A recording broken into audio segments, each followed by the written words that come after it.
It began as a simple idea, a digital space where creativity reigned. Roblox emerged as a universe built from blocks, but unlike toys of the past, this world had no limits. Children could become anything, a chef, a designer, an explorer. The appeal was instant.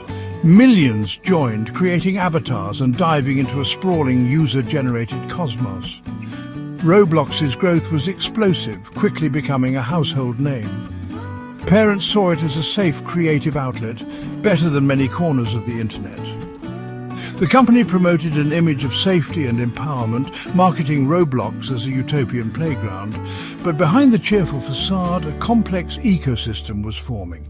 The freedom that made Roblox so attractive was also its greatest vulnerability. It wasn't just a game, it was a social network, a marketplace, and a development engine. With millions of daily users, monitoring every interaction was impossible. While most kids built virtual theme parks, others learned to exploit loopholes. The sheer scale was staggering, tens of millions of users, endless creations. The stage was set, a global platform trusted by parents, adored by children. But like any vast frontier, it attracted more than just innocent pioneers. Some saw not a playground, but a hunting ground. The bright glow of Roblox began to cast long, unsettling shadows. In those shadows, threats to online safety for children began to stir. The first signs of trouble were subtle, whispers on forums, hushed news reports. Parents stumbled upon games with adult themes, virtual nightclubs, violent reenactments, even simulations of self-harm. These weren't isolated incidents, but symptoms of a larger problem. Roblox's open-ended nature allowed anyone to create experiences, fostering creativity, but also abuse. Bad actors disguised inappropriate content behind innocent titles or hidden triggers. The volume of new games made moderation nearly impossible. Communication was another weak point. Chat filters were easily bypassed with misspellings and coded language known as algo speak. Innocent phrases could carry sinister meanings, creating a hidden layer of communication. The problem extended beyond content to direct interaction.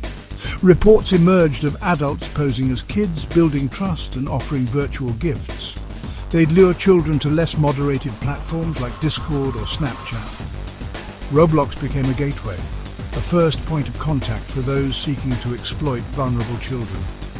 The walled garden parents trusted had cracks, and unpleasant things were seeping through. The platform's complexity made it fertile ground for manipulation. The dangers were no longer theoretical, they were happening in real time. The innocence of Roblox was under threat. Beneath the play, there's an economy.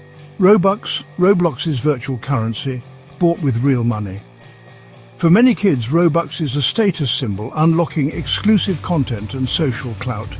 This desire fueled a black market scam sites promised free Robux only to steal accounts and virtual items. Children learned harsh lessons in online security, but exploitation went deeper. Talented young developers were recruited by older users, promised profit shares, then cut out or underpaid after doing the work. Roblox's developer exchange program, DevEx, lets creators cash out Robux for real money, but the system favors the company. Only the most successful games generate significant income, creating a high-pressure, cutthroat environment. Larger studios exploit younger creators to maximize profits. The platform became a training ground for both phishing and virtual labor exploitation. Children eager to create and earn often found themselves manipulated or cheated. The promise of creativity and entrepreneurship masked a system ripe for abuse. The line between play and profit blurred, with kids caught in the middle. Roblox's virtual economy, meant to empower, often left its youngest users vulnerable. The cost of digital ambition could be very real. Those seeking harm on Roblox are sophisticated, exploiting system weaknesses. Concealment is key. Innocent-looking games hide secret spaces for inappropriate activity. Loader scripts allow malicious content to be added after moderation, bypassing initial checks. Communication evolves constantly. Algo-speak, poisoned words, and coded images slip past filters. Even avatar clothing can hide offensive symbols, undetectable by automated systems. The platform's structure, millions of experiences, creates a game of whack-a-mole for moderators. Inappropriate games are re-uploaded under new names, using alternate accounts to evade bans. The speed and scale of content creation mean moderators are always behind. Rule breakers innovate faster than systems can adapt. The battle for safety is relentless, with bad actors always a step ahead. Roblox's openness is both its strength and its Achilles heel. Roblox invests heavily in moderation. Thousands of human moderators, sophisticated AI. AI flags potential violations, but context is often missed. Clever rule breakers slip through.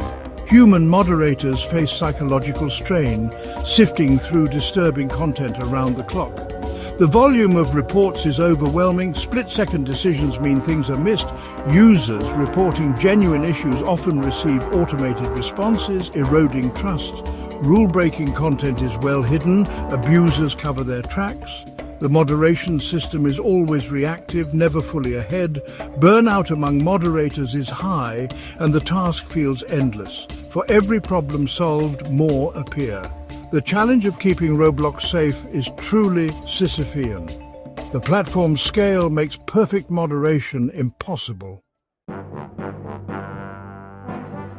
The dangers become real in specific cases. A mother found her 7-year-old's avatar assaulted by others.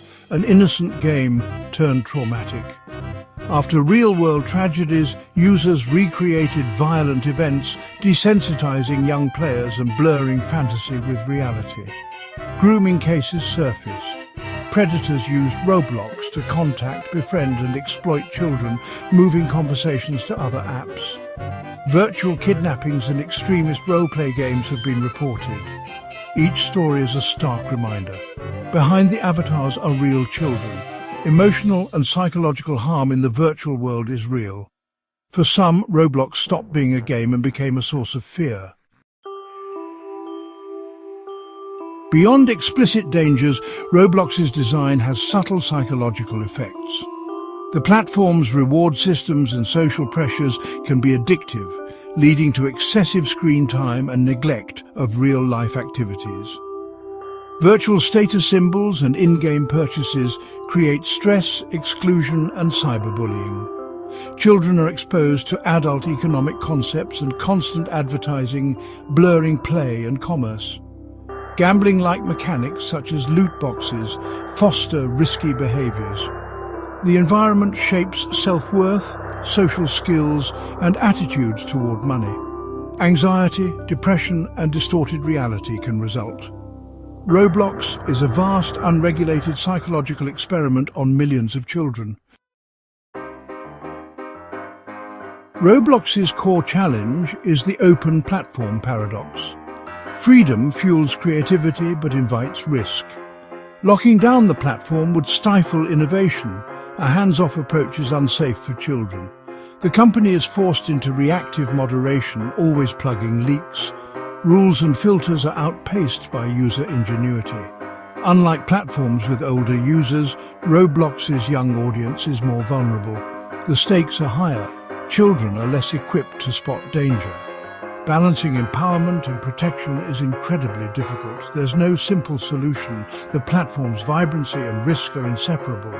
The paradox defines Roblox's ongoing struggle.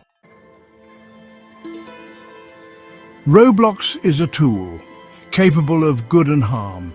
Its potential for learning and creativity is immense, but so are the dangers. Responsibility is shared. Roblox Corporation must invest in proactive safety, smarter AI, and better support for moderators.